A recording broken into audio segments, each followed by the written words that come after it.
Guinea-nomics, when a guinea pig talks to you about economics. Hi, I'm a guinea pig. I make a lot of cute sounds. And I use a lot of cute words, like self-interest. Guinea pigs are very interesting creatures. We are cute and fluffy and tell good stories and turn into pancakes when we are relaxed. Humans are very interesting too. They are so interesting that even they are interested in themselves. And they are the most interested in their own well-being. If they weren't, well, they wouldn't have lasted very long, would they? Guinea pigs are interested in being well too. It is way better than being unwell. As for example, we do not like being lonely, or getting eaten by scary animals, or starving to death. These are all considered very bad things for a guinea pig to experience, so we spend most of our time making sure we do not experience them. The rest of our time is 100% dedicated to doing the things that make us happy, like gnawing on crunchy things, and napping on soft things, and debating the merits of different economic theories. The first principle of most economic theories is that everyone is self-interested. They are motivated by their desire for personal gain, or in other words, their desire to increase their own well-being. The idea that everybody wants to stay alive and be happy may seem too obvious to mention, but obvious things can still be powerful when we follow them to their logical conclusions. For a free market economist, the logical conclusion of economic actors pursuing their own well-being is the well-being of society as a whole. One of the simplest ways to demonstrate that is by reasoning through the conditions of the perfectly competitive market. In the first video in this series, we talked about the perfectly competitive market as the most basic template in market theory. It is a theoretical abstract that can give us a good approximation of reality under certain conditions. When those conditions are met, it can be demonstrated that personal self-interest leads to the greater societal good.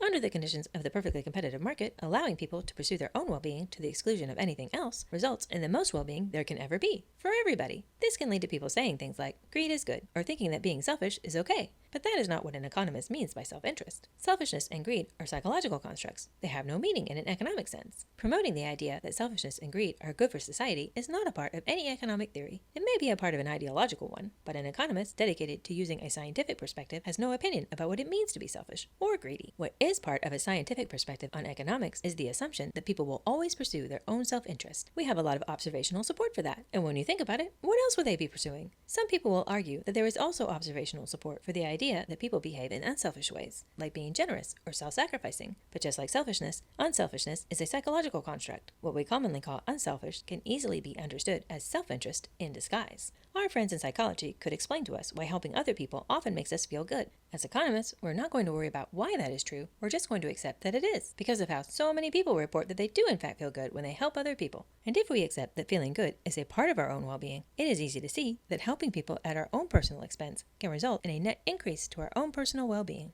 And then there are more practical considerations.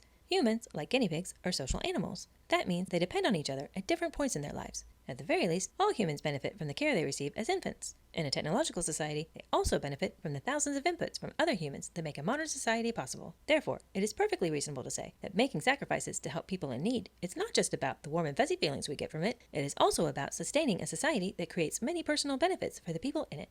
Creating and sustaining a well-functioning society is a very self-interested thing to do, and it may in fact be the reason that social animals feel happy when they help each other. Whatever the reason, we can observe that people do feel happy and do get concrete benefits from things we would at first regard as self-sacrificing. It is easy to reconceptualize these behaviors as self-interest in disguise. Self-interest is not a bad thing. It's not a good thing either. It's just a thing. It's a thing a social scientist observes, and a social scientist does not place a moral value on the things they observe. That is for politicians and religious leaders to do, which is why I have taken so long to get around to even mentioning the word rational. But now that I have, let's talk about why. If you are already a fan of studying economics, you will have noticed that the word rational usually appears immediately preceding the term self-interest. That is because there is a traditional belief among some economists that some economic actors are irrational. If that sounds judgmental to you, I agree, and it is weird for a scientist to be judgmental. But to be fair, what is usually meant by irrational is that someone makes a decision that goes against their financial interests. If all of a person's well-being were summed up by their financial interests, then it would be true that doing something that costs you money would be irrational. But if we observe that a person's well-being is not summed up by their financial interests alone, there can be many reasons someone makes a decision that leaves them worse off financially. It is essential to use an economic analysis when it comes to your finances, but finances are only one subset of economics. The principles of economics apply to all decision-making. Money is a very clever technology humans invented about 5,000 years ago, but it is just a technology. It is just a stand-in for what we all actually want, the ability to pursue our own well-being. And non-monetary ways of pursuing well-being still exist. There are lots of them. Leaving those non-monetary sources of well-being out of your analysis is a terrible thing to do. But before we get any further, we need a more compact way to talk about the concept of well-being. And we have that way. It is by using the word utility. Utility is the next video in this series, and it will continue the discussion of who gets to decide what is good for who, and how good it is for them. If you are a fan of being the one to decide what is good for you, it will be in your self-interest to watch. See you there soon. Bye!